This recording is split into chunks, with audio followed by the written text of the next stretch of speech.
Yo, what up my favorite people? How you doing? Welcome to the Guccino's Bazaar, and I am your host, Guccino, and thank you for being on this video and watching. And today's story is gonna be a crazy one. We're going all the way. We're gonna be watching a documentary about some people down in Miami, Florida, where they tried to buy a submarine for the cartel. Let's watch this story. Let's go. Oh no!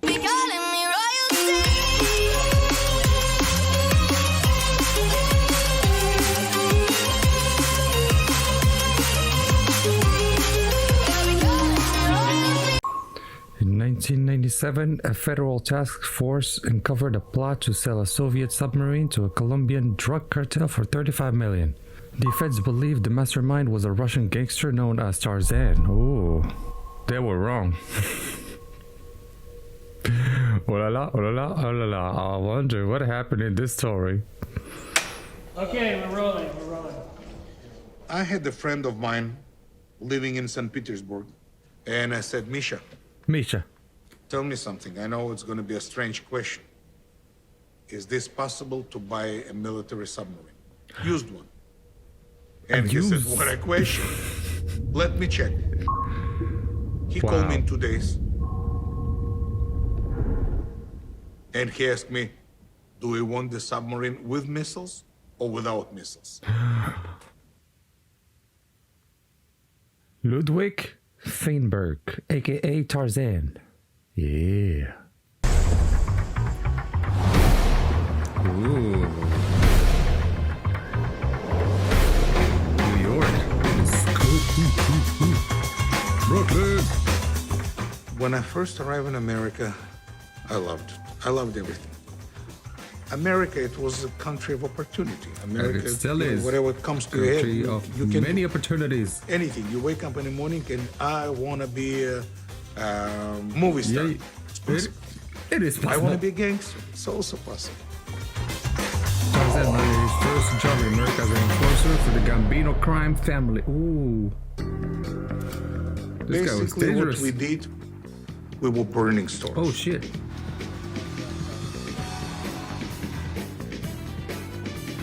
Oh, here he used goes to the DA. do arsons in Brooklyn. He called it Jewish lightning. What? In the States, it's very easy to do the arson job because you just need to put a little fire. The rest, the firemen do. They don't give a shit. They breaking everything. They putting, foam everywhere. They putting water everywhere. No furniture is good for that anymore. That's true. They come in and when they break it, we were a don't little care. bit rough. We were breaking houses. We were breaking furniture, TVs. We were beating up people once in a while. Who didn't pay the. But we were like collection agents, kind of illegal collection agents. I made very good money until I had a partner, and they killed him. I don't know. Oh damn! But he didn't show up to work one day, and I went to his house and they shot him. When somebody like that getting killed and the guy is a serious guy, to me it was a message. So what do you decide? I decided to move to Miami. Yeah, Miami.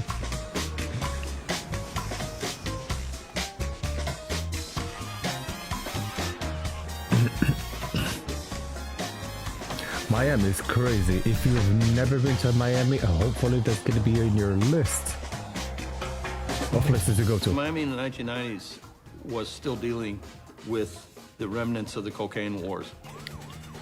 You'd have to be the Miami was worst like Casablanca. agent in DEA history not to be able to make a case in Miami at that time. During that transition from the cocaine cowboys, when there was bloodletting and gangs rivaling each other, and Russians started coming to town. They love the sun, they love the ocean. But it's also because of the access to South America. That's true, though. We have spies, we have killers, we have dope dealers. This is Casablanca. A lot of shit going on in Casablanca. Tarzan migrated to Miami at the direction of some of his Italian organized crime buddies in New York, and he moved up by doing whatever needed to be done. I don't know, sometimes you falling in love. So many pretty women. Why do you in love especially with this one? Because she's close to you, you find something. The air was mine. The sun was mine. The sand was mine. Till today, Miami is a place that I would love to live and where I would love to die. He's right though. Miami is a great place, guys. Tarzan used his earnings from New York to open a strip club. Oh shit. He named it after his favorite movie, Porky's. Two reasons. First of all, if you remember, in that time was a very popular movie, Porky's.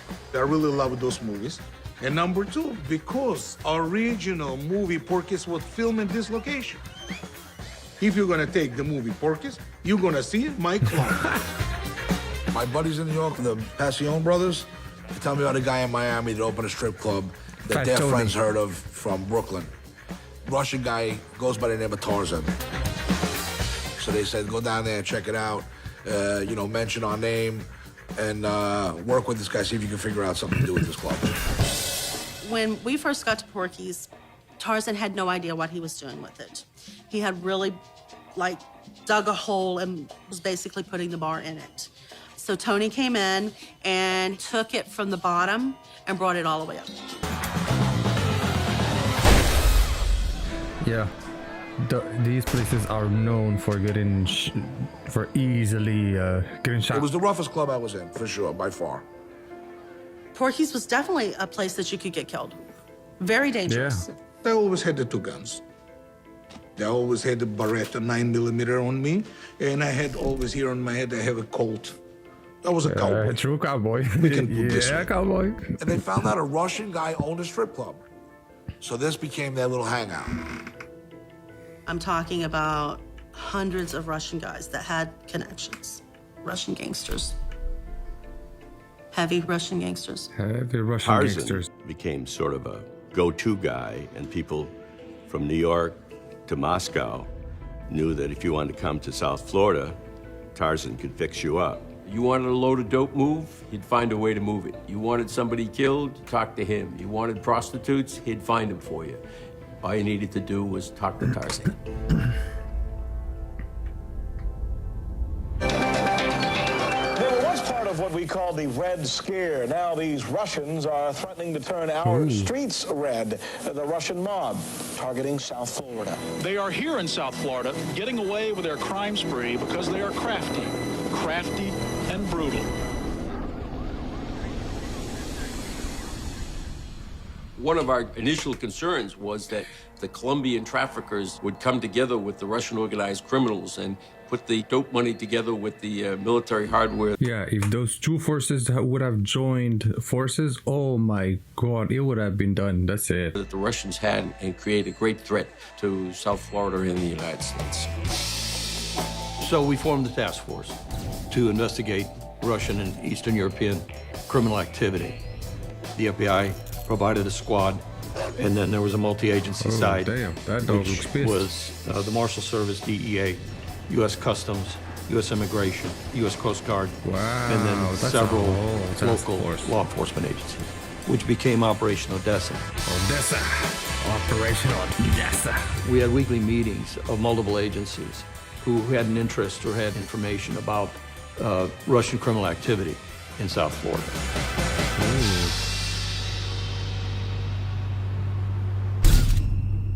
And who is he? Uncover Tarzan's friendship with a Miami playboy connected to the Colombian cartels. Oh my god. His name is Juan Almeida. Okay. What's going on over here? Yeah. What? How are you? How are you? Good. You working for Tarzan? Yes, honey. Hold on a second. Juan Almeida, who is he? Juan Almeida. How do you describe a guy? He has so many angles. Juan Almeida have a lot of angles. I was first introduced to Juan Almeida through Tarzan at Porky's. I still love the guy if he, no matter what. Tall guy, well-spoken, well-dressed. This guy had all the toys. I will consider him very shrewd, very intelligent, a good businessman. He was good at taking assets from traffickers before they went to prison and hiding them, mostly boats. And in many cases, wow, though, so it he turned was a out crook, the people too. would get out of jail or prison, they'd find out that he'd sold their boats. And then he was so good at grifting people that before they ended their conversation, he had just sold them another boat. Oh, wow. There's Juan. There you go. So it's no secret that cocaine is cool. Greatest introduction of history. Tarzan was introduced to me by Vanilla Ice. Vanilla I became Ice. friendly with some other people, you know, famous basketball players, because they I were mean, that's coming to kinda my club. Sting were coming to my crazy. club. Vanilla Ice, he had a 42 Tempest speedboat to repair it. And I told him where I'm gonna take it. And he said he has a friend of his owns a marina. When I went over there, I met Juan. Lovable person. Great talker. Good-looking guy. I loved that guy from the beginning, from the first minute, and we hit on. First time I saw Tarzan, he struck me as an oddball. He said, "My name is Tarzan," and I've said, like, "Who? What are you? Tarzan? Where's Jane?" He was selling That cars. joke had to be made, I swear to God. He was willing and dealing. Fort Apache Marina was an executive playpen for the rich and famous. Julio Iglesias was a permanent customer there. The whole Miami Vice crew, Gloria Estefan was a customer there. It was a good hangout spot. And that's how they all It was also a met place in where that club. drug runners often hung out because it was a marina after all, and they could pull their boats out of the water once they did their dirty business, if you will. The way it works was, I don't really care what you do with the car, the boat, or the plane that I sell you. That's your business. If you want to load it up and transport whatever you want to do, that's fine. Just don't tell me that, because I'm not a cop. He would come together with almost any criminal, and I mean, business is he would sell his business. services to whoever would ever pay him for it. One time when the SL 500 first came out, the Cali Cartel asked me to bring them half a dozen of them. They ordered them like they would order donuts.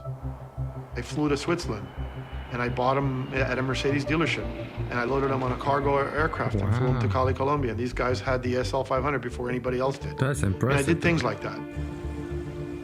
Respect. He was at the marina. He had all the boats, and Juan came in. He came in not with a stack of $5 bills, but he came in with a stack of hundreds. Juan had money on him. He looked the part. He acted the part, and people viewed him as a drug dealer. Now, come on, this is pretty ridiculous. You spend $500,000 on a boat, and you're not even racing it or using it professionally. Nah, it's just pleasure. It's just a fun boat. That's all it is. Yeah? Do people give you a hard time that you spend that kind of money on a pleasure boat? There'll be a buyer. There'll be a buyer. He's around the corner. Oh, so I see you're going to use it and break it in for him. Naturally. We're going to give him a nice, good boat. He was using his involvement in the cocaine business, as I understood it, to keep his exotic car business going. Juan Almeida comes off as a much more serious guy, and even to this day, I don't know how this guy wound up in bed with Tarzan. Okay, and then he asked me how much is this 3,000 pounds, and I told him it's approximately 1,500 kilos, no? Well, more or less. Okay. That's a lot of shrimp, buddy. It is a lot of shrimp? That's a lot of fucking shrimp. Yeah, but I mean, Jesus, I mean, why they need that much? I mean, you know, they Hey, don't worry about it, buddy. The more they sell, the more we make. So what the fuck? That's true, though. The anchorwoman announced the Soviet Union as a subject of international and geopolitical the Soviet reality Union. no longer exists. In 1991, yeah, it collapsed. Juan and Tarzan saw a chance to make a killing. Oh my god. What did they do again? Repeating once again our top story, Soviet President Mikhail Gorbachev has been removed from power.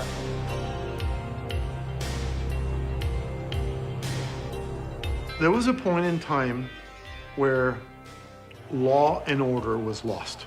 No one knew who was in charge in Russia. True. Facts. And I distinctly remember arriving in Moscow and saying to myself, oh my God, everything is for sale. Everything is for I mean, sale. everything. That's crazy though. But that's what happens to a country when it collapses. It was just a complete free-for-all. Complete free-for-all. No one knows who's in charge anymore. And in some point, we came here to Moscow to buy motorcycles. We wanted to travel to a motorcycle factory about 100 miles to the east of Moscow. And I had this idea from owning my own aircraft in the States that we should just charter a helicopter. And I called the airport and I said, excuse me, my name is Tarzan and we would like to rent the helicopter. And the lady said, to rent? She said, we never rent a helicopter. I swear to God, Tarzan I said, do you have helicopters? She said, yeah, we have like 400 of them right here, doing nothing because in the time Russia, they didn't have even gas for them. And I said, 400 of them, how about we're gonna rent one? And she said, let me call you back, we're gonna calculate. They calculated, they called me by the end of the day and she said, well, I'm sorry, you probably guys not gonna rent it because it's coming out very expensive. How expensive? It's a helicopter Mi-17 with the 3 pilots. It will cost you like back and forth like $500. I said, how much? $500? She said $500. I said, yeah, you know, this is really expensive, but we're ready to pay. And I told Juan, they giving us the helicopter for $500. And the guy said, listen, let's get 10 of them. Let's fly like 10 of them. Let's go. Let's occupy that city. You know, Juan is like, you know, this guy, after a few drinks, he thinks he's Tony Montana. Tony Montana.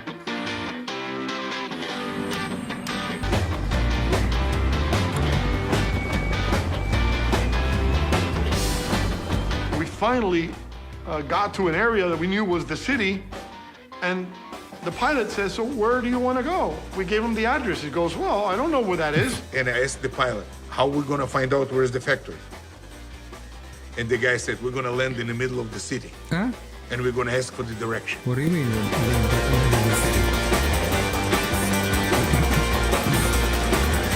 People were running to see the helicopters because the last time they saw helicopters... Never. They never saw the helicopter. They were thinking that, I don't know, somebody came from the moon. And he just pulled up with his helicopter and he made his approach right then. The kids had to move. This guy just lands this monster right there. And the guy, you know, pilot jumped out. I jumped with him and he see the lady, you know, with the shopping bags going. And he said, excuse me, where is that factory? And she said, son, you need to fly this way. I said, my God, you know, I love this place.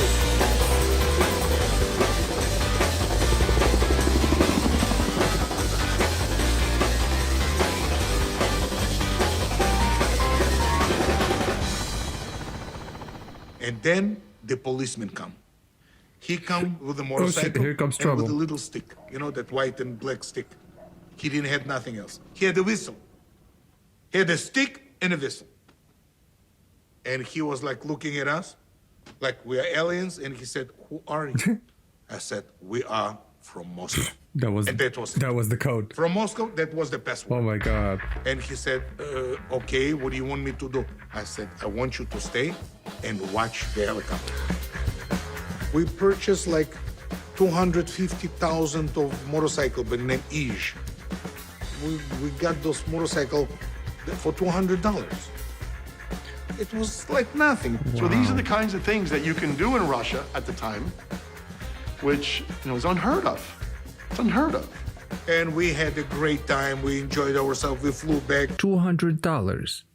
And they got 250,000 of them. Oh my God, there's so much money to be made out of that. Wow. And then me and Juan and all the people, we were all so happy about everything. It was fun.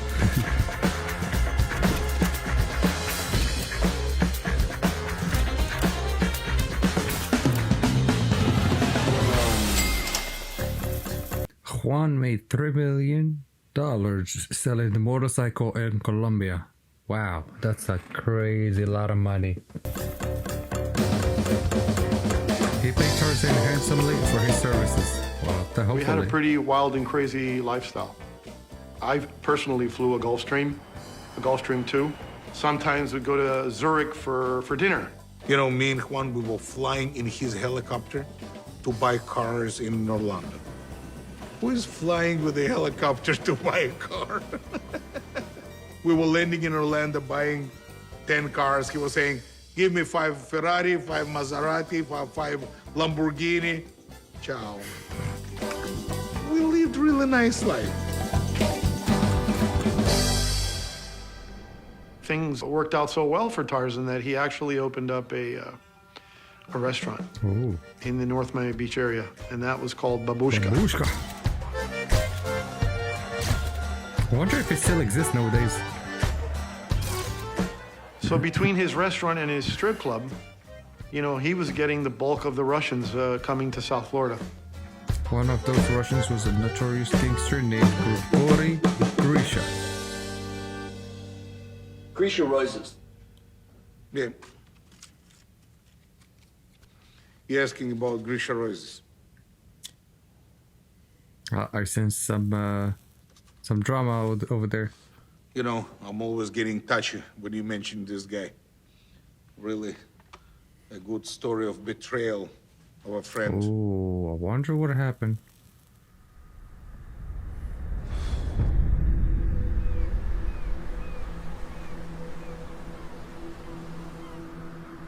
Grisha Roises is probably the worst kind of thug that you could find in Russian organized crime. He could kill you with his bare hands, and he used to tell me how to do it. And I don't know how many people he had killed, but a lot of people. I'm sure that it's more than one. Not a good guy. I really loved that guy. Really, the guy was like my older brother, like my father. He knew me from the childhood. He was a friend of my parents. His nickname is Cannibal. He was arrested once in New York. And what he did, he was so angry that he got arrested. And the officer who arrested him, he was putting handcuffs, and Gregory bite off his nose. Damn. He actually bite part of his nose. After that, he received the nickname Cannibal. Yeah, Cannibal. He's now deceased.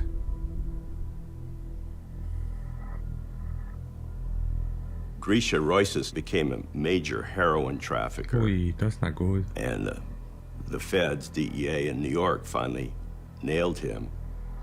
And he was facing probably near life in prison. And so he got out on bail and fled.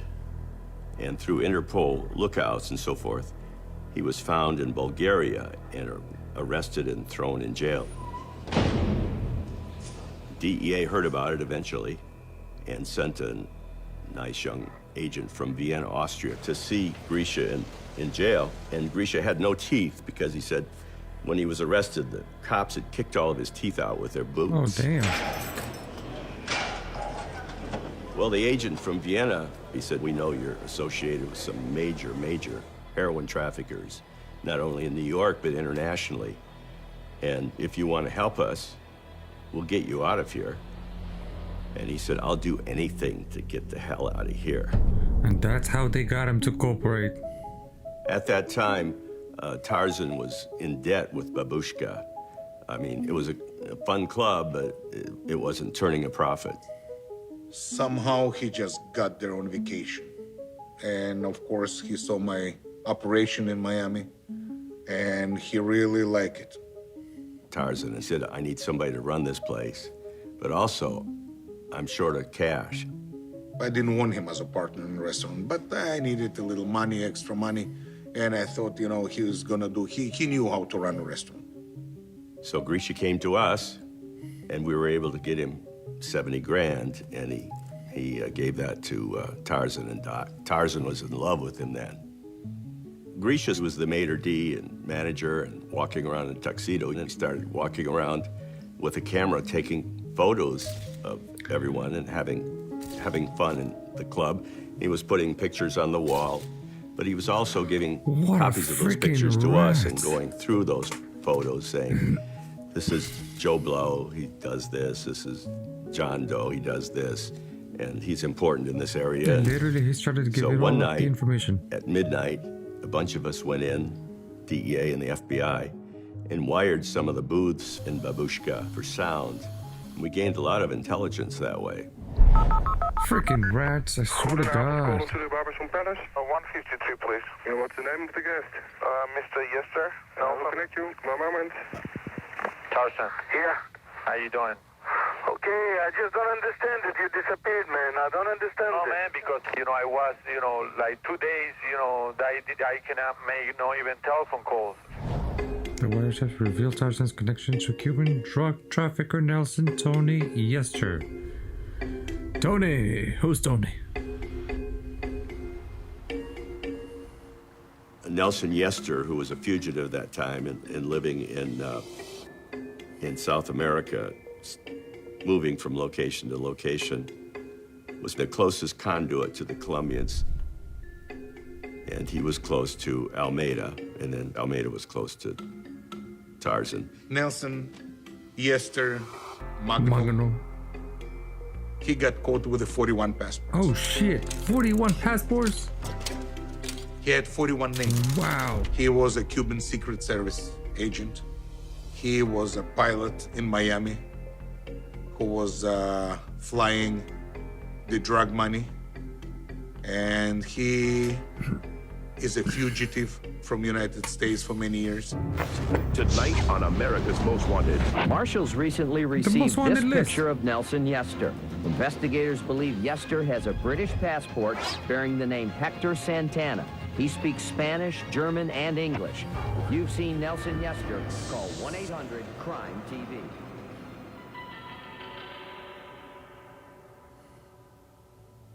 He's a brain. If we did any kind of operation, he was the brain of those operations. I worked a case of Nelson Yester for 9 years.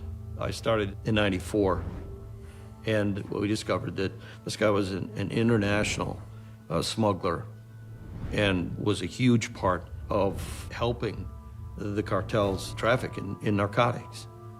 He had contacts all over the world. South Africa, Russia, Amsterdam, Venezuela, and in Colombia. He was a major player. He's very connected worldwide. He knows who to call. He knows exactly how to maneuver in that arena. Tony was a major distributor for the Medellin cartel. He works directly for Pablo Escobar. Oh my God, this guy was connected. Tony had a relationship with Pablo, and they worked together for many years. Pablo had a large network of dealers, if you will, and Tony was within that network. How dangerous of a guy is he? His reputation is that he can be extremely violent. He deals with cocaine dealers, he deals with weapons traffickers. He's really a bad guy. Tony can be extremely dangerous if he needs to be. If you cross him, he will deal with you, and he's very unforgiving.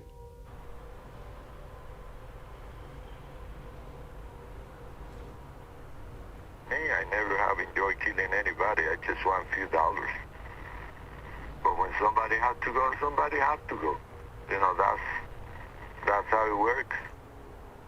Time 11 a.m. Damn, this guy was Case ruthless. number G1 940158. Out.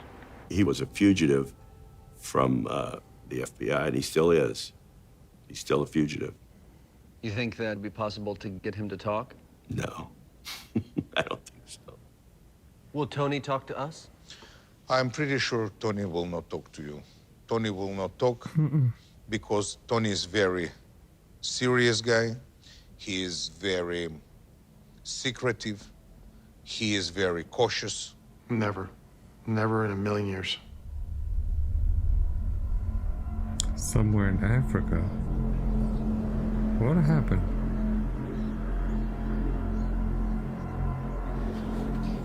AO 55, Tony interview. Take one, Mark. And they got Quiet, Tony. please. Tony's talking. Yeah, Tony. So that's gonna be exciting.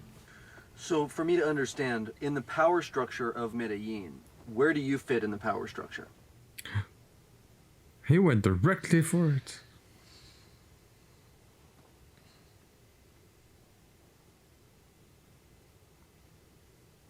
Just you're fucking curious, man. Eh? Just leave it like that. Fucking Why- curious. Let's not talk about Everybody's those curious. things. Come on, Tony. We want to know more.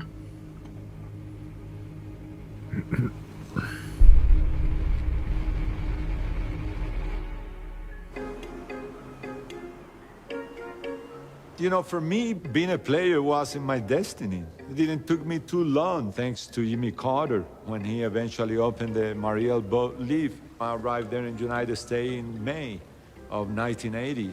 And guess what? As soon as I saw that place, Key West, as soon as I got there out of that boat, and fuck, you know, I say, this is paradise. You see everybody there, you know, to beautiful cars, beautiful clothes. You are right there and you look at yourself and you go, you say, shit, man, which one is the easiest way that I can be like that guy with that Ferrari? You know, me, I don't want to be with that fucking Chevette. So I just found out myself like I was in a movie and I didn't like the script. So I wanted to be the director of my own movie. So my next step was going to the gun shop and buy myself a 357 Magnum. Excuse me? Within 1 year, Tony made his first $1 million selling cocaine? Wow. Juan Almeida. Who That is he? is How do you first meet him? You know, one crazy and not crazy at the same time. About car more So than I said anybody in crazy Miami. and not crazy at the same So time. he can import Expected and not black expected market from him car at the same from time Europe. too. He knew how to bring his Ferraris and Lamborghini from Italy before anybody was doing it in Miami. So one day I wanted to buy a Ferrari and somebody told me, just go there. And there was a big warehouse full of all kind of cars. And went up there to try to make the deal. You know, there was one there sitting in his desk. He started to show me all this kind of car and tell me, no, that one is sold. I sold it to so-and-so and this and that. He was a great salesman. As you are running the motor in this room, you're watching your oil and your fuel and everything, just like a boat. Right. And then you're throttling it here on the computer. It gives you a printout of the horsepower and the foot-pounds torque and temperature, and that's how they actually test the motor before the motor's actually released. Oh, wow, interesting. We went up to the office, we started to talk. You know, actually I stayed there sitting down talking shit for the next 4 hours. And, you know, I just saw that guy, you know, I really want to be his friend.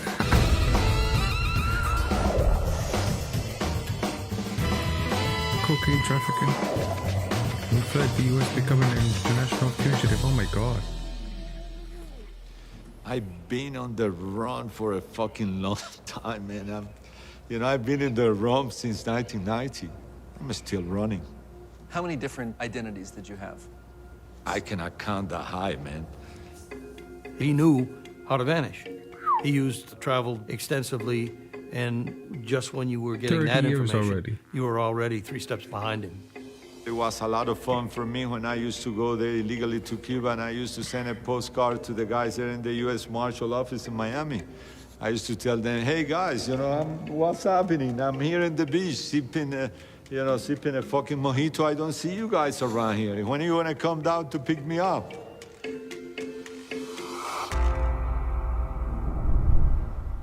One day, I'm at the fort, and I see these very interesting characters pull up in a Lamborghini at the front gate.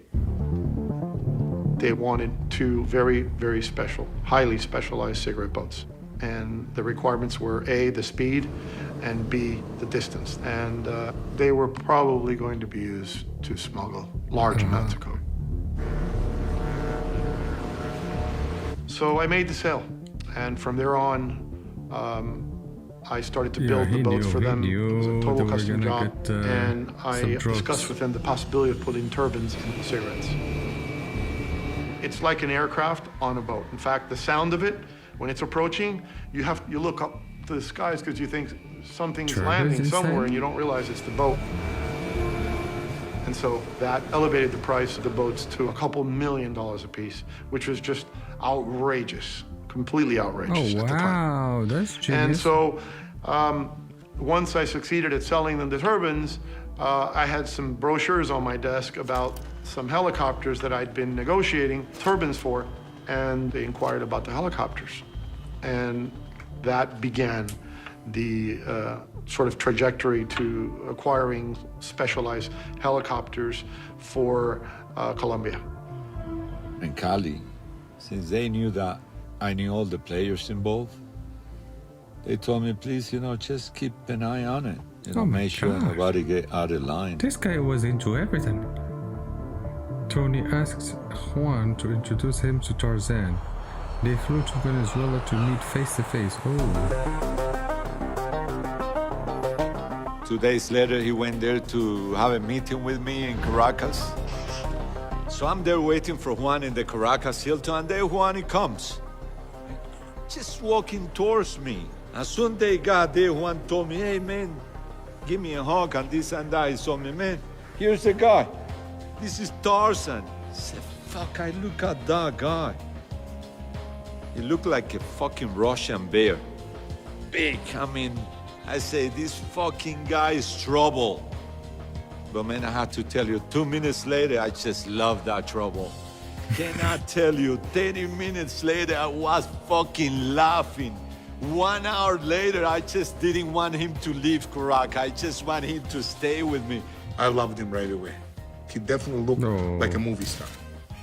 I hated to go with him anywhere because all the girls were looking at him. And from there on, it was like such a great time every time that we hook up. I remember a story when we went to St. Petersburg and he hired some prostitute and he fell in love with her. And he bought her some very expensive perfume. And then when he left, the girl approached me and she said she liked me more than him. And I was very happy that he didn't hear that. But as a friend, I told him that right now I'm dating your prostitute. And he told me the first thing, you owe me the perfume. Yeah, he owes him the perfume, goddammit. He was serious about it. Juan and Tarzan got the green lights from Tony. They flew to Moscow. Oh wow. Okay, let's go. Let's see what kind of craziness is about to happen again.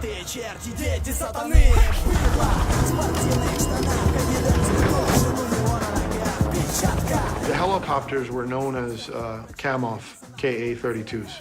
The Kamov is a very unique helicopter. I have 2 rotors. I carry a big payload. Imagine it picking up a container and taking it for 200 or 300 miles. They could pick up 5,000 kilos of cocaine on a hook. Oh, damn. These helicopters were very capable of that. So we contracted to purchase 2 of those for Colombia. And I told them that I could buy those helicopters for $1 million. And they said, well, if you can buy them for $1 million, we'll give you $1.5 million.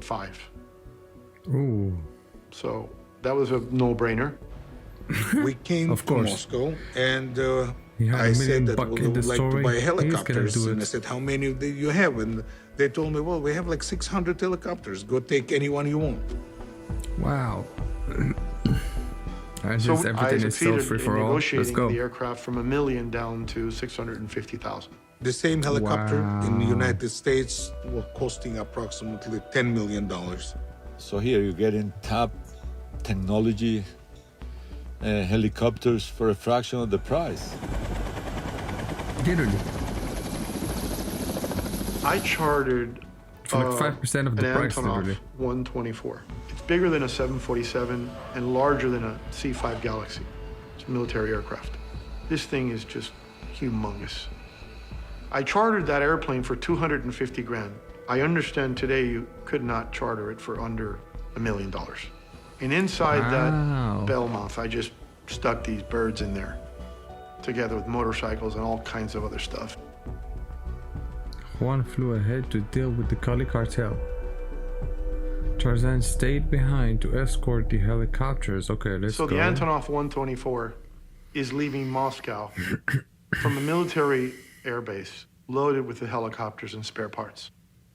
And as the plane pulls away from the tarmac and it's headed down the runway, it's snowing, it's blizzard conditions, and suddenly some group of guys show up with machine guns drawn and they're pointing it at the airplane.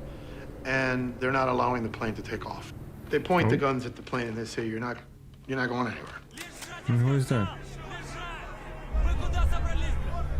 And these guys are the mob, the mafia. And wait a the minute, Russian mob. what are these aircraft doing inside this plane, trouble. leaving this country without our permission? Yeah, like who the fuck do you think you are? Not happening. And then I saw two humongous guys, like monkeys, monsters. You know, with the necks like that, you know, with a gold chain like that here and here. Huge.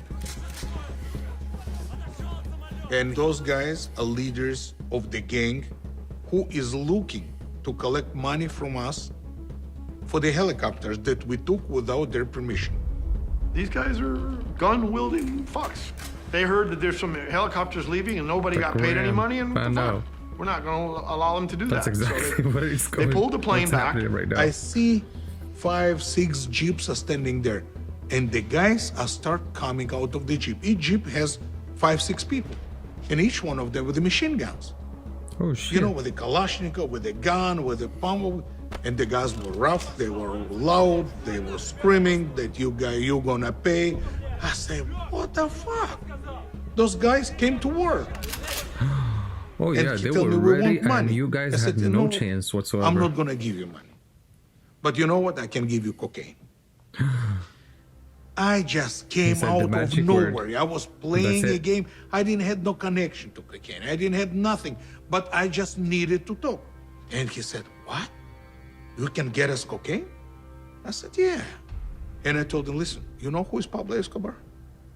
And they said, whoa, don't tell us that you know Pablo Escobar. I said, Pablo Escobar? I said, I'm working with him. He's my partner.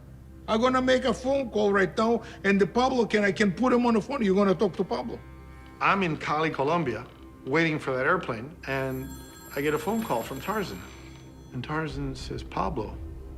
Oh, he called his friends I said, pretending Pablo, to be Pablo. You need to get here to Russia. We do have a little problem, and we need to solve this. You get here in Russia and get here, please, tomorrow. Otherwise, I'm a dead man.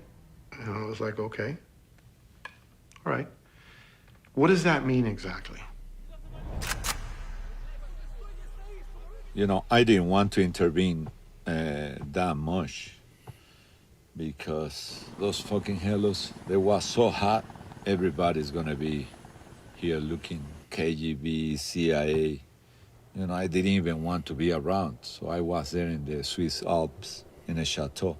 And he was chilling by himself.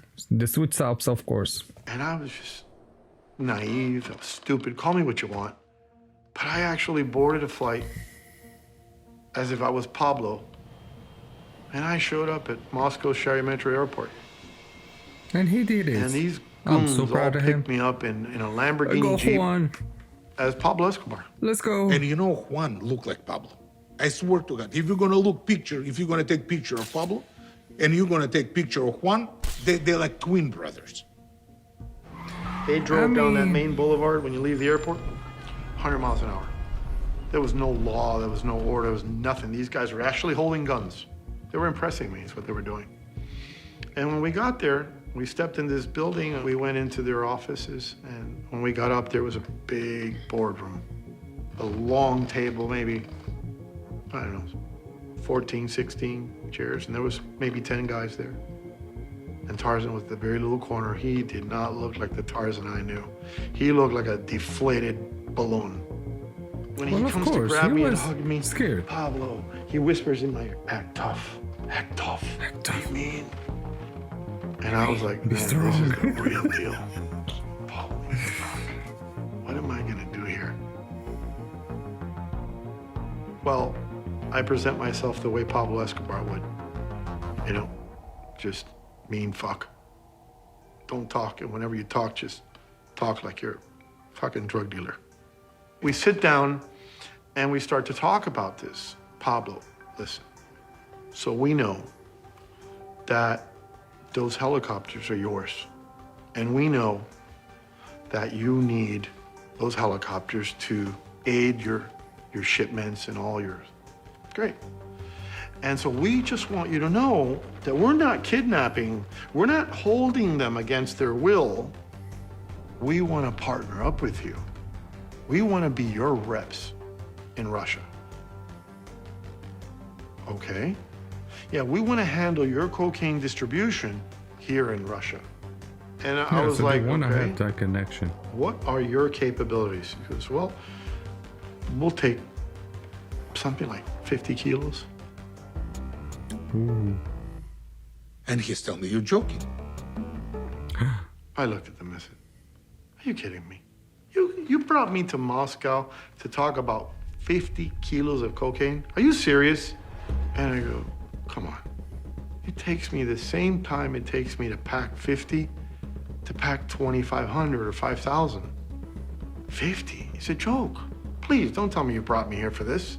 Don't tell me I came to Russia to talk about 50 kilos. And Juan is telling them, you are stupid, crazy, or you have a big cojones. Tell you what we can do. Big cojones. Get me a safe house. I'll bring some Colombians. We'll put them in the house. And as you need, as you get. You pay, you get. So you don't need to order that much, but you need to move the stuff. I can't keep it around forever. And they all looked at each other and they were like, Хорошо. Good idea. Good. We can do that. Pablo Escobar is here. And I fucking grabbed this guy. He stood up and he hugged me and we got a deal.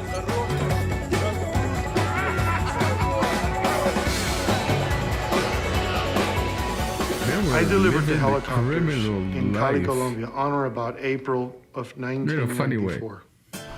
And I remember being there when the aircraft arrived and it parked on the tarmac and it lowered. It was like on hydraulics and the whole front end started to lower like this. And then the whole nose gear just opened up like beautifully. Wow. They landed there in Cali, impressive, though. And that was a talk of it. Not just the town, that was a talk of Colombia. It was just perfect. The whole thing was perfect. Come on! When those guys, they saw that we was able to take those fucking helicopters out of Russia, they say these people, they can take anything. Being able to deliver on that deal like that, you sort of create a name for yourself. Doors were opening. Things were taking place. And we got caught up in that. I became wealthy, rich, known. I could do anything and everything. I wanted a yacht, I got a yacht. I want a Ferrari, I got Ferrari. Want a Mercedes, got Mercedes. I want the girls, I was getting the girls. And I bought a limo. You know, I had the driver was taking my little girl to kindergarten. It was very nice feeling to live like that, you know, kind of like untouchable.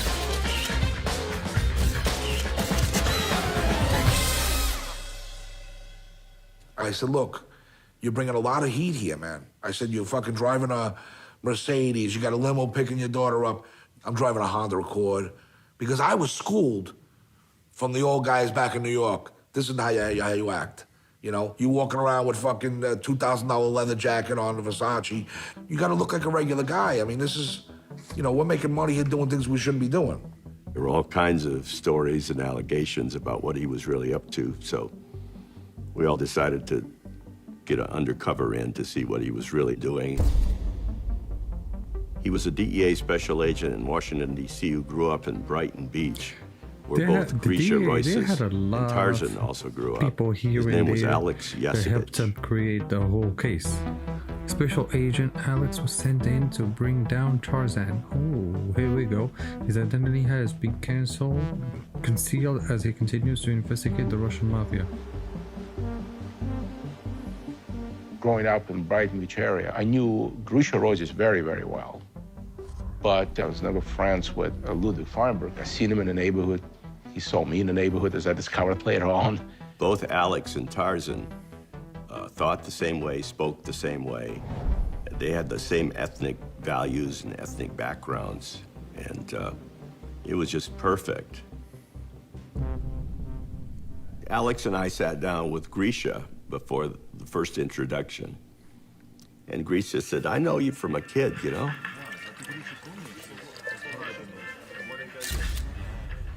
Groizes said, hey, Tarzan, you remember this is Alex. You remember him from Brighton Beach. You remember him when he was young. You remember? Royces introduced me to Tarzan as this is our trusted man from New York. And that's when we figured out we knew each other from the old neighborhood, kind of saw each other all. So that kind of helped a lot. For me, it was irrelevant. If I know him a lot or long time, not long time, because he was friend of Gregory. And to me, Gregory was as a family. In Russian, we're saying your friend is my friend. So Yasovich automatically that's kind of the universal rule. Well, your friend is my friend too.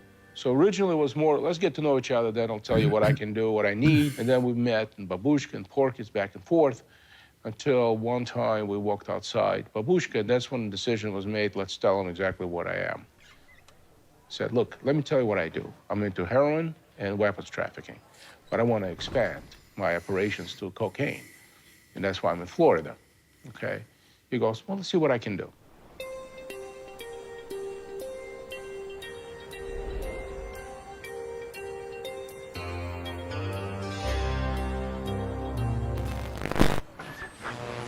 Just don't tell me they have Nintendo here. You want to hug me? With Yasovich, he invited me to a hotel. I think it was Fontainebleau. And he was telling me, Tarzan, why did you sit in this chair? You better sit in this chair. And I said, why would you want me to switch the places? Well, it's not comfortable for you to see me this way? Maybe Alex because he wants couldn't you have been in a that, more precarious, dangerous situation. Tarzan was sitting there in an armchair with his legs crossed, and he had a 38 special in his ankle holster pointing right at me. Yeah, he's trying to get some proof.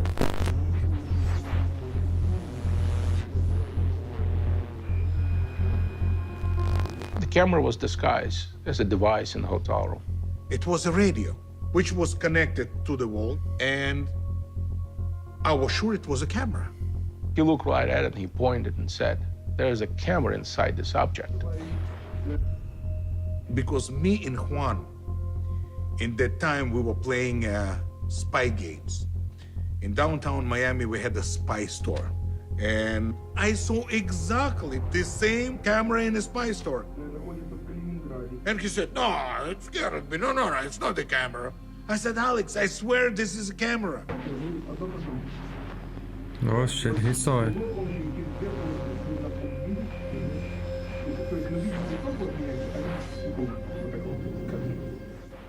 Of course, he was 100% right. It happened to be a camera. I was right. They said, look, if you're full of shit. If you think there's a camera in there, go take the freaking thing apart. You know, don't freaking insult me. And he looked at it, he thought about it, and then he said, I guess I'm wrong. That cost me about 5 years of my life. It's stress.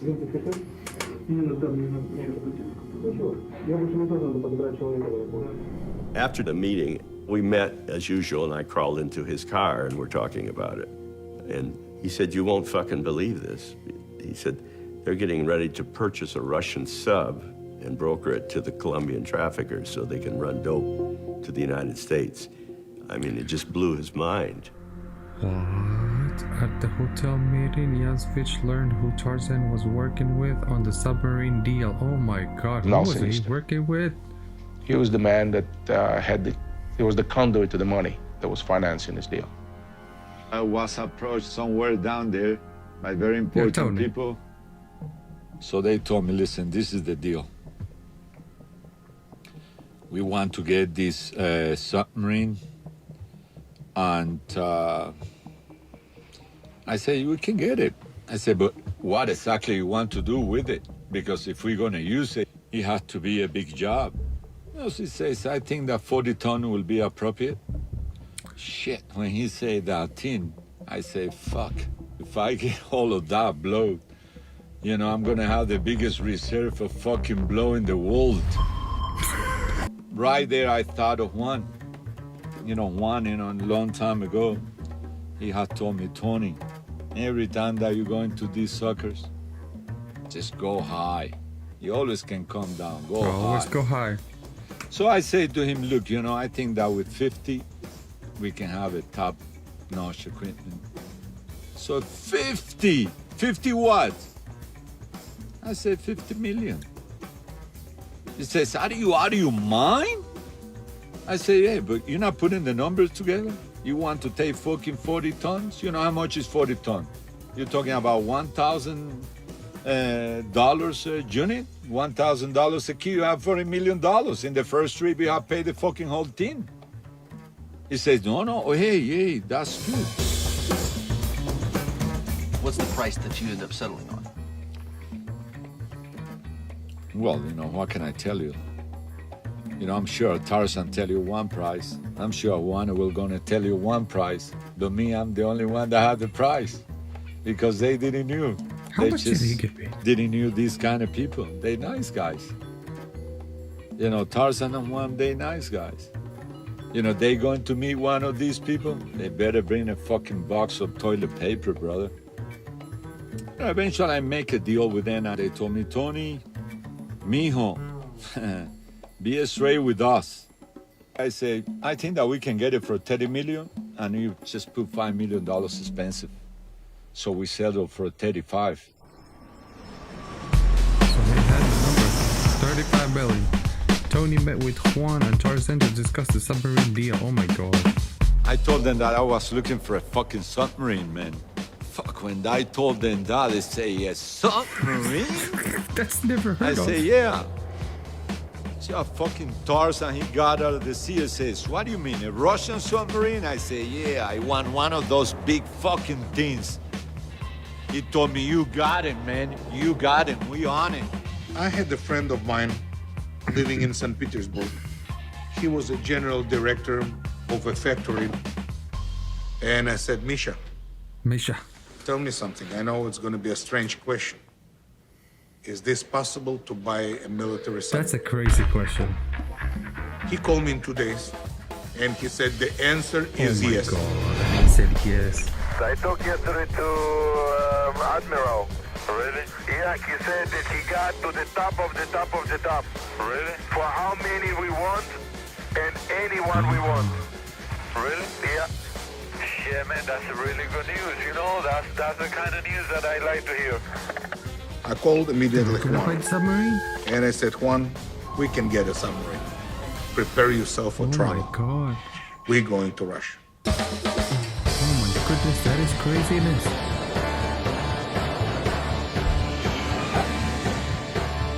Tarzan, he told me we're having a very important meeting this afternoon. We did meet with the captain of the submarine. He did bring some Navy admirals. Fuck, you know, when I went there, I met these guys. There was so many fucking stars there. I thought I was looking at the sky. We had a talk in a restaurant, and all of them said, yes, no problem. You can get the submarine. After, I don't know how many bottles of vodka, With we no go there regulations, to no nothing. the sauna. Trouble is always on the way. So you know Tarzan, he's the first one to take the fucking clothes off. And that big belly showing everywhere. You know, and everybody take the clothes off. He come to me, he says, listen, Tony, let me explain you something about fucking Russian, because you don't know anything about Russian. I say, okay, explain me. He says, you see these guys here? You know, when you want to tell somebody in this culture that you trust them, you have to go to the sauna with them. You know what that means? What that means is that you have seen me the way I am. I don't have nothing to hide for you. So please do me a favor and go there and take your clothes off. I told him, son. He said, Tarzan, you know, I understand all that crap, but there's something that you have to fucking understand. I'm for fucking Cuba, man. I have never seen a fucking sauna in Cuba. And you want me to come here to Moscow to take my clothes off with all these guys? Say, no fucking way. He told me, man, fucking deal is gonna be off if you don't go into this sauna. I said, listen, Tarzan, please go inside there You know, let me digest this a little bit, and I will go a little bit later. He's just going there, start to talk to those people and this and that, and he's coming out. He says, you know what's happening? You cannot fucking believe. They offering me fucking nuclear weapon. Can you sell nuclear weapon? I said, fuck you. I say, are you mad? I said, man, you know, keep yourself together. We're looking for a fucking submarine. We don't want no fucking bombs. He turned around and said, think about it. Fucking went back into the sauna. I just want to run away from there. I say, shit, man, you know, I mean, what the fuck I'm involved with? I said, I'm gonna fucking get the electric chair out of this shit. So he kept calling me and calling me. Eventually, I went there and took all my clothes off, and I joined all these guys here in the sauna, and I stayed there for a while. It was crazy. Tony said, listen, we're gonna be able to get money to finance this deal only if we can get on a submarine. Almost any country who has the submarine assets, the submarine bases are the most closely guarded facilities. Without permission, you can't enter those bases, even if you're a member of the armed forces of that country. And of course, they said, you guys are welcome. Let's get into the submarine. Oh my God. Literally, they had all the doors open to them so quick. I feel like what the fucking fuck? 007. You know, I mean, I go there and I walk inside of a Russian submarine, and I think that we're going to buy these things. I couldn't believe it. He could not believe that we in the submarine, in the secret Navy base. I mean, they start to guide us everywhere. They show us a weapon system. They show us electronic deterrence. Wow. They show us a communication That is department. craziness. When I was getting out of the sub, Tony told me, Tarzan, we have to get a picture. I said, Tony, picture of what? He said, picture of the submarine. I had a camera, and I gave my camera to Tarzan. I said, Tarzan, just take a few pictures. I said, Tony, you crazy. They're gonna kill us. And Tony said, I don't care. You take the picture. We're not gonna get the money. We need the proof. They need the proof. I need a picture to convince those guys in Cali that I have been there, that this thing was not downloaded for fucking internet or anything like that. I came to the captain and I said, Captain, I'm sorry, but I want to ask you another stupid question. Can I take the picture? And the captain said, the question is really stupid. The answer is no. I said, you cannot, it's a military base. You cannot take the pictures here. I said, we really need it. I said, how about $200? $200 was a lot. A lot. They were making probably a month, $20, $30. I offered him right there on a pier $200. And of course he took it. And what do you think? The guy agreed. The pictures. I took the picture of Tony of the submarine, then I took the picture took all of the the captain pictures. of the submarine, then somebody took the picture of me with the captain of the submarine. It's like we're buying a car. Like we're buying a used car, we're buying the submarine. But instead of a car, it's a submarine. Everything was smooth, Wow. beautiful. Mission is accomplished. Nice. That is So for true these crazy. three This individuals, story one is with Israeli amazing, passport, one was, I believe, a Cuban and a Venezuelan passport. They just walked into the base and not only walked into the base, but given a tour of the base. This is drug traffickers, criminals, getting access to a submarine base to look and see and shop for a boat in the Russian base. That's just unheard of. So, as Tarzan returns from our trips to Russia, he and Tony were taking pictures just like tourists take pictures of anything, right? And they would come back, Tarzan would come back with his camera, and Tarzan was leaving these pictures on his desk. Oh, no. I started looking at them, and it was pretty shocking. Little did Tarzan know that his buddy Yasevich, Agent Yasevich, he, of course, helped himself to all Of these course. pictures.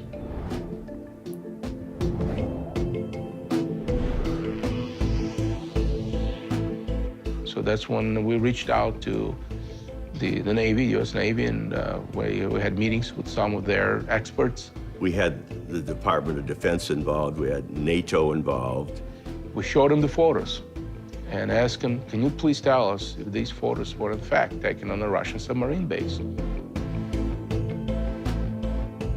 They told us, yeah, they were. Oh my goodness. NATO's concern was, even though it was a noisy, old-fashioned diesel sub, that all diesel subs can go electric because the diesel motors charge up the batteries for the electric motors. And once it goes silent and goes underwater, it could disappear. Yeah, and if it disappears like that, It can't you be can't impossible track it because anymore. Tarzan's doing it. He is crazy enough to try something like this.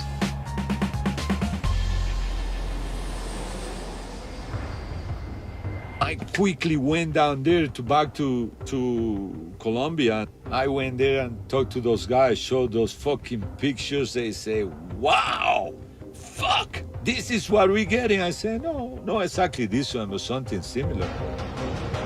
I say, listen, guys, if we're serious about this, you guys have to pull the trigger.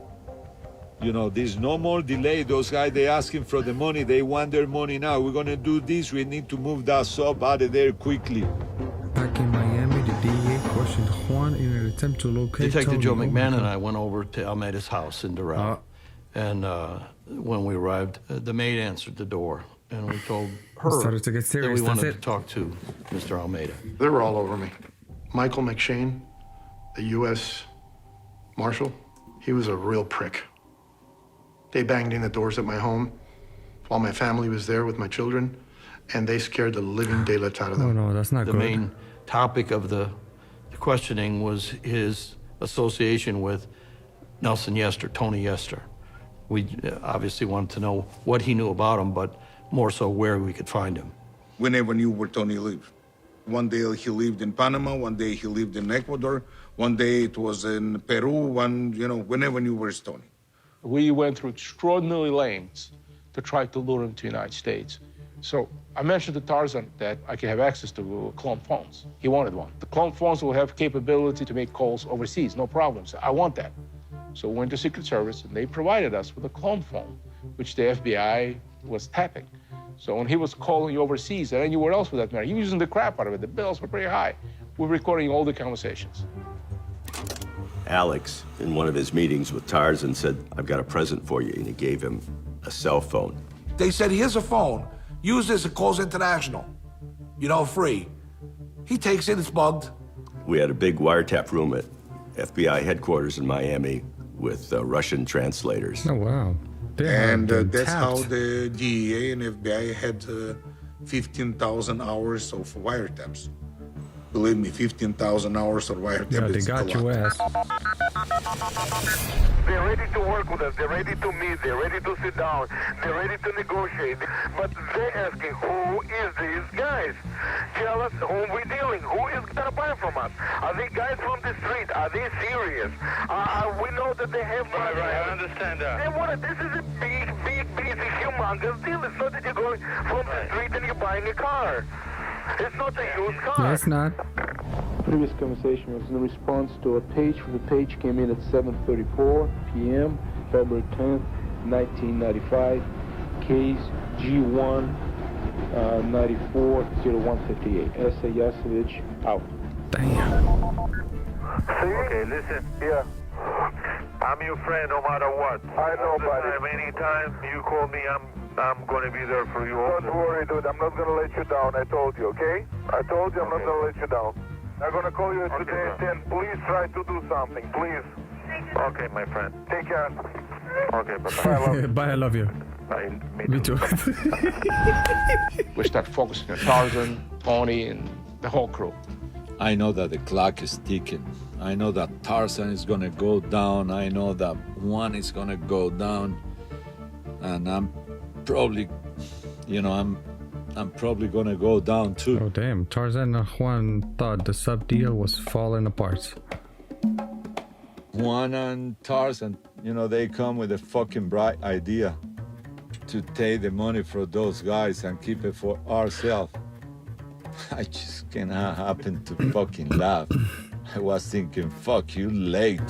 Since the first meeting with the cartel, Tony had been making plans of his own.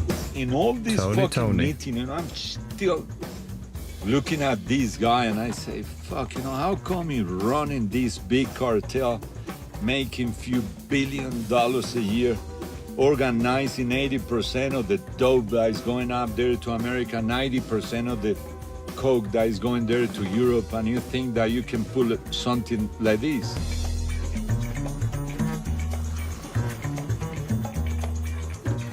So I went back to Colombia, and I went there to those guys, say, man, this is the time. We have to do this. There's no more time. Still belong to us. You know, deal is closed. We just have to do the payment. We rock and rolling. And they say, sure, you know, where do you want the money? I say, no, I'm not gonna make the whole payment, of course not. I just need 10 million now and get ready because we're gonna pay them in three steps. I say, so that's exactly what I need. I need 10 now, and I'm gonna need 10 in the next 2 weeks, and we go and another 10 in the next 2 weeks. So they say, cool, that's fine. So when they say that's fine, I say, shit, gotcha. Got fucking 10 million. I cannot contain myself. I was looking at myself, counting that fucking money. You know, I couldn't wait to get fucking to Europe to put my hands in that pile of cash. Oh my God. Tony flew to France and picked up 2 duffel bags filled with cartel money. Instead of going to Russia to buy a submarine, he stole the money and oh my God. Tony, crazy Tony. I didn't fucking remember one. Tarzan, submarine. Yeah, he saw the money and he forgot everything about it with his friends. I took the 10 million and I have a friend in Amsterdam and I asked him for his apartment. So I unloaded 10 million in his garage. I took 10 grand, I put it there in the counter. And he arrived, he had 10 grand there. He come and told me, what is that? So I told him, listen, I want you to take your girl and go for a few days. I'm not gonna tell you why. I just need to use your house for a few days. He told me, fuck yeah, man. Fuck, I going to Spain. That's the thing. I mean, when I had to leave, I say, now, just money, get that shit, a lot of take shit. your fucking passport, split the scene, and make sure you're the only one that knows that I'm here. Don't even fucking show your face here in 2 weeks. Hey, those 10,000, when you come back, if everything is cool, you will have another 10,000 in that fucking counter. Fuck, I cannot tell you. Fucking guy, you know, pat his back in a fucking second, he was fucking gone. I disconnect the phone. I went there and sit and I had a drink. I had 9,990,000. Damn, that's a lot of money.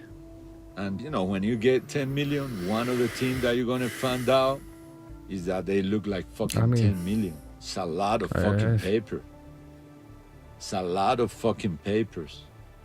I say, thank you, Cartel de Cali. You know, this looks great. The following week, Juan received a phone call from the Cali cartel. Oh, okay, here we go, let's go.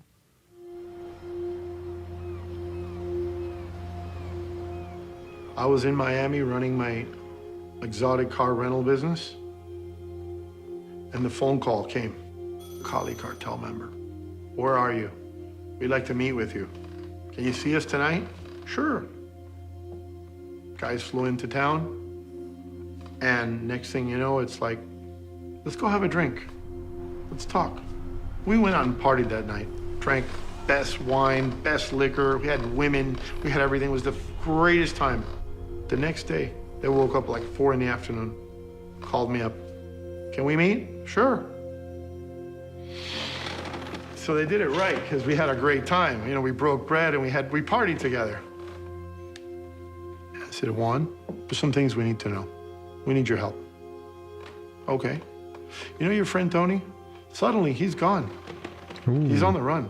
He's not around anymore. But we know where he is. We just need your help. I was like, really? What do you mean?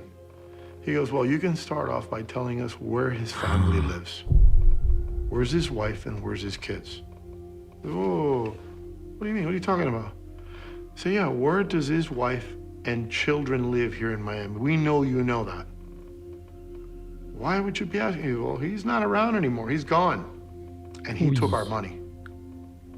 What? Yes, a lot of money. And I'm like, you're kidding me. So yeah, you need to do this for us. Okay. I remember I had a white Rolls Royce at the time. I jumped in the Rolls. I drove them, and right at the front of the house, they looked at the house and wrote the numbers down. They wrote the numbers down. It was okay, we can go.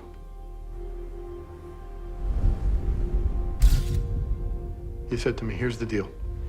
Talk to him. Talk sense into him. Tell him we're watching him. He's not going anywhere. Juan got him on the line. Tony went rogue. He said, Tony, we have to talk to you. The situation is getting hot. Juan goes, Tony, fuck, man. I've been fucking worried about you. I said, man, what's the fucking worry? He told me, man, where the fuck are you? I said, what's the problem? And I tell him, buddy, you're in a heap of shit. He says, man, you have a hit. Looking for you bad, brother. We were sure they're gonna kill Tony. We were absolutely sure, because that's what Juan was told. These guys are the real deal. He's the real deal. They do business differently. They've explained it, and the way it works is real simple. If you cross them, they have to do what they have to do to just earn the respect that they need in their business. If word gets out that you crossed them and you're walking around, then no one respects it is a ruthless business. What's the heat all about? The most ruthless business in the whole world, Only I think. thing that I can tell you, they're gonna hit you, and you better run. I don't know what's fucking going on. Only thing that I can tell you is that they looking for you every fucking where. Go to fucking Australia, go to... Just disappear, brother. Just disappear. Yeah, you better just disappear, just like they said. Hello? Yeah. Hey. Yeah. What happened? They said that they're gonna put me behind the bars to show them that they're really cracking on the Russian mafia. And can I give you a piece of advice? Get rid of that piece of shit phone that you're using. That's the last problem you need right now, is doing what you're doing with that phone. Get a normal fucking phone and pay for your shit, okay? Yeah. That's why I have been avoiding you when you call me, because you are under a fucking investigation. But don't give them the right to put you in fucking jail. Yeah. Good morning, Miami. It's sunny at 78. Another beautiful day in the Magic City. One day, I woke up. Regular, beautiful day in Miami. Sunny, stunning. Woke up my daughter. Of course, he's chilling. I give her That's how it always starts. Dress her beautifully. No. Took my 2 guns, like always, with me. Put her in the car.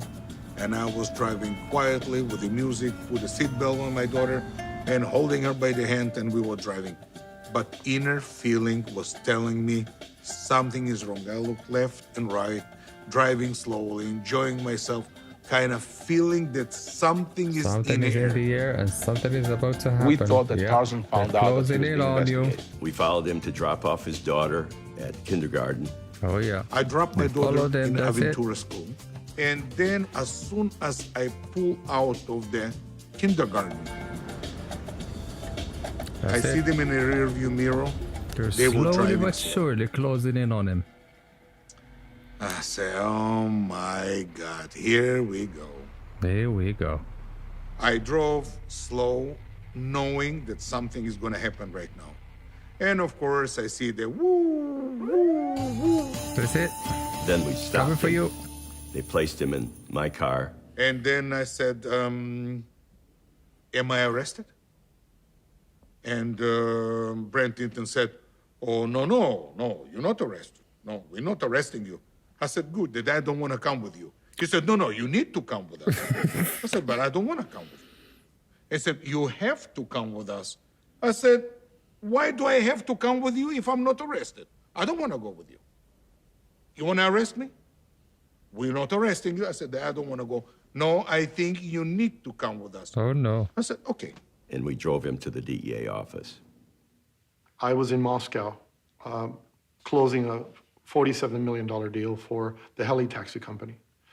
And when I arrived there, I was traveling with my lawyer, who's Jewish, and who wanted to visit the synagogues in St. Pete, which are okay. Oh, wow. beautiful. And so I called up Tarzan's brother, and I said, do me a favor, can you take my attorney, take him to visit the synagogues, and then we'll get business knocked out. He says, what are you talking about? Do you not know what's happened? What's happened? What do you mean?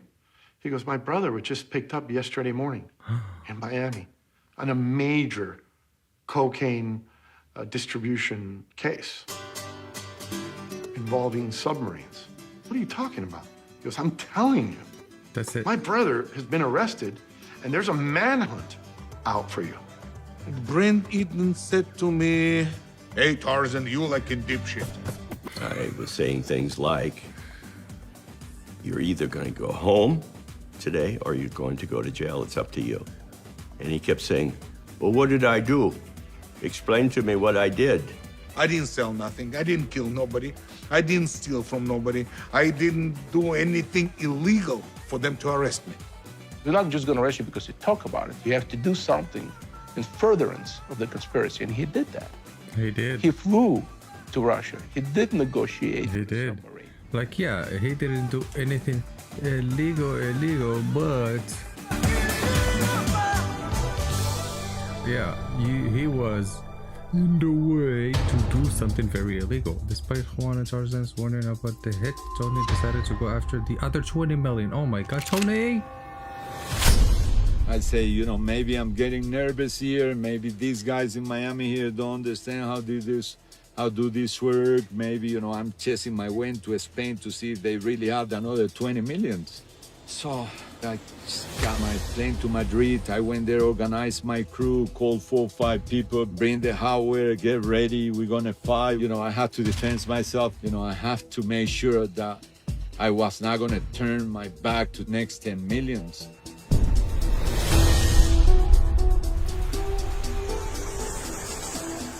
Madrid, oh.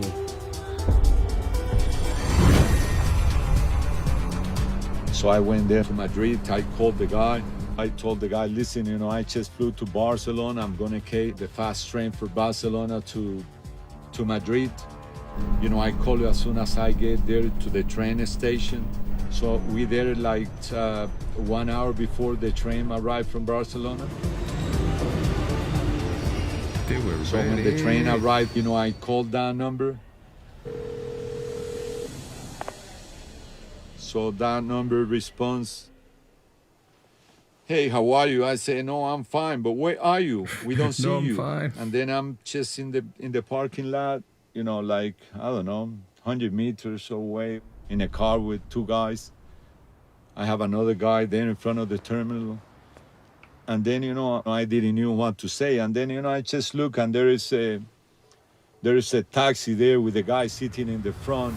And I say, man, you know, I'm here in the taxi. I'm sitting just right in front of the terminal. You don't fucking see me in the fucking taxi. Oh, shit. Fuck, I say that immediately. There like 10 of them. They jumped in the taxi. They just took the driver. They took the guy in the front. They jump in the back. They follow with the other car.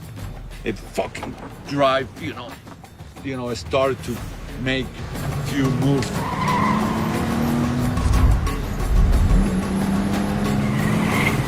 I stay there, you know, fuck, we just leave the terminal. I mean, there's no doubt. It was there waiting for me. We just took in the car and we just left. A few minutes later, they called me back to the cell. The guy said, what's happening, amigo? ¿Dónde está usted? So I told him, I'm in the fucking taxi. You didn't saw me. He said, no, I didn't saw you. You know, where are you? We're just looking for you here. I told him, listen, brother, you just missed the opportunity. I'm already gone. I see you later. Please, you know, send my regard to those guys and tell them that I hit them for 10 million. And tell them to fuck off. He's a gangster. Freaking crazy Tony. Tony was on the run with 10 million. Juan and Tarzan were back in Miami taking the fall. It Oh made my God. major headlines. Poor people. We were on the front cover of every major newspaper in the world. From Vanity Fair magazine to Playboy magazine, you name it, all of them. So when you make the New York Times, when you make America's Most Wanted, you're Yeah, you are.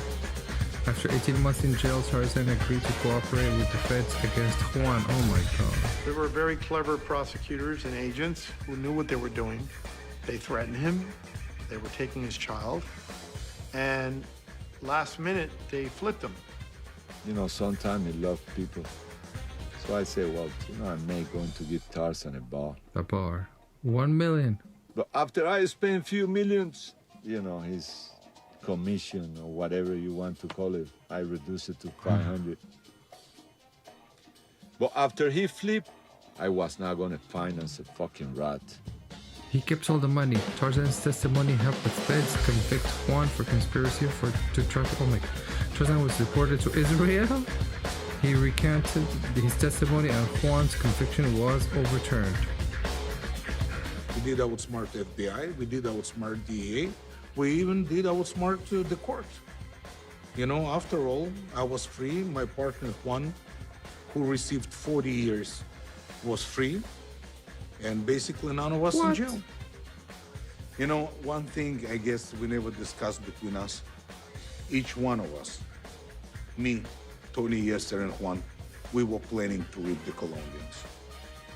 I didn't have no access to the money. Otherwise, I would already be taking the money. Tarzan is barred from re-entering the United States. He lives in Moscow. Oh. Juan is still based in Miami. He was recently arrested on drug and weapons charges. Oh my God, Juan. Tony Yester remains an international fugitive. Tony. Did they ever stop looking for $10 million? I had to tell you, all my enemies are dead and I'm happy. I'm gonna see them in fucking hell when I arrive there. Oh my God. Damn, crazy Tony.